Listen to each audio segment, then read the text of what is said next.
বিন্দু পর্বতের পাদদেশে উপস্থিত হয়ে মহাবিষ্ণুর তপস্যা আরম্ভ করলে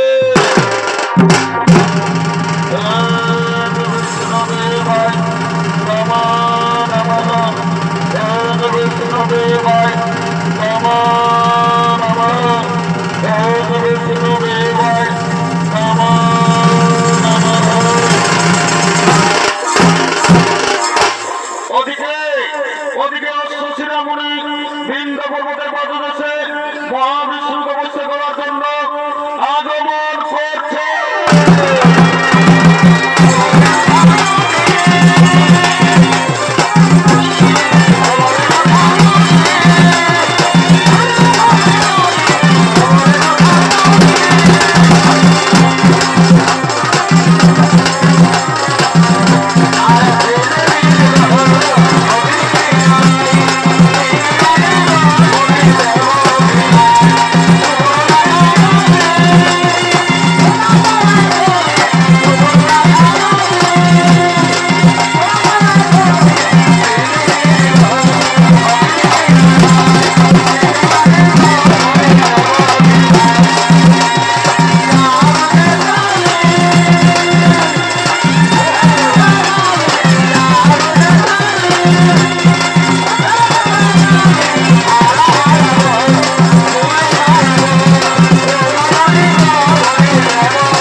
সঙ্গে সঙ্গে অশ্বশিরামণি বিন্দু পর্বতের পাদদেশে উপস্থিত হয়ে মহাবিষ্ণু তপস্যা আরম্ভ করলে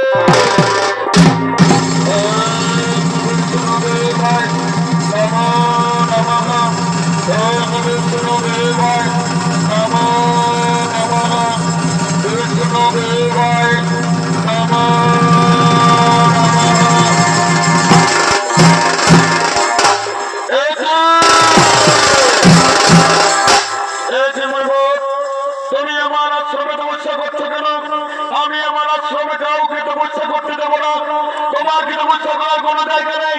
তাড়াতাড়ি আমার আশ্রম থেকে দূরে চলে যাও।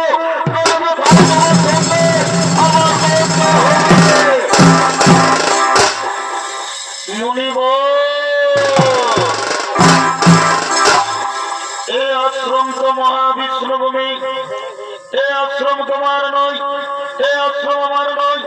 তুমি বেথা সর্পের মতো গর্জন করে তুমি আমাকে দাঁড়িয়ে দেওয়ার চেষ্টা করছো, তাই আমি তোমাকে অভিশাপ দেব। তোমার জন্ম হবে সর্পকুলে। তোমার গরুরের কাছ থেকে ভয় থাকবে। গরু তোমাকে দেখলে তোমাকে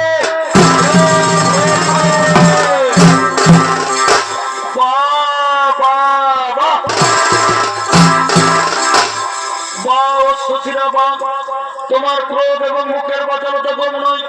তুমি সাধারণ কথাবার্তায় তুমি আমাকে অভিশাপ দিয়েছ, তাই আমিও তোমাকে অভিশাপ দেব। তোমার জন্ম হবে কাঠকুলে। তুমি পৃথিবীতে বিচরণ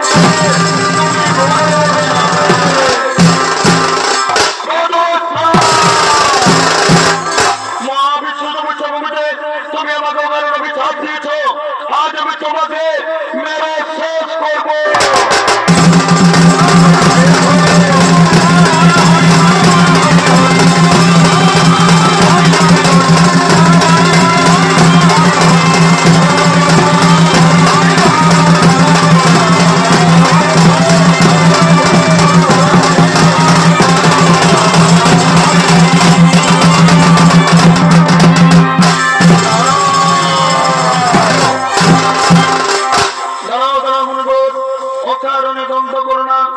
দ্বন্দ্বে কোনো সিদ্ধান্ত ঠিক হয় না। আপনারা দুজনে আমার পরম ভক্ত, পরম মনিবর। কি কারণে আজ আপনারা দুজনে দ্বন্দ্ব করেছেন?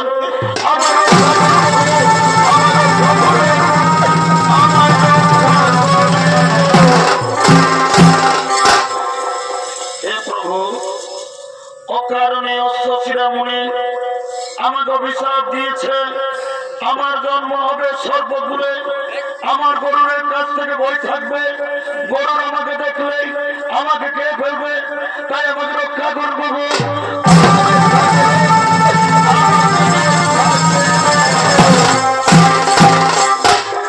শান্ত মুনিবর, মুনিবাক্য কোনদিন না হই লঙ্ঘন, অবশ্যই তোমার জন্ম হবে সর্বকুলে, কিন্তু শোনো মুনিবর, যদি আমার চরণ চিহ্ন তোমার মস্তকে থাকে তোমাকে গরুর কোনদিন খাবে না, তুমি গরুরের পুজো নেওয়া হবে।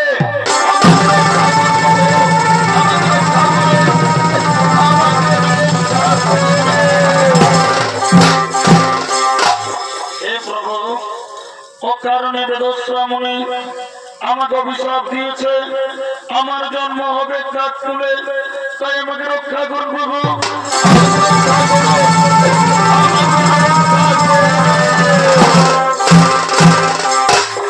শান্ত মুনিবর, মুনিবাক্য কোনদিন না লঙ্ঘন, অবশ্যই তোমার জন্ম হবে কাক তুলে, কিন্তু শোনো মুনিবর, তুমি হবে ত্রেতা যুগে কাক ভূষণ্ডী, তোমার মুখ থেকে বেদ বাক্য উচ্চারিত হবে। এবার আমি আসি মুনিবর, এবার আমি আসি।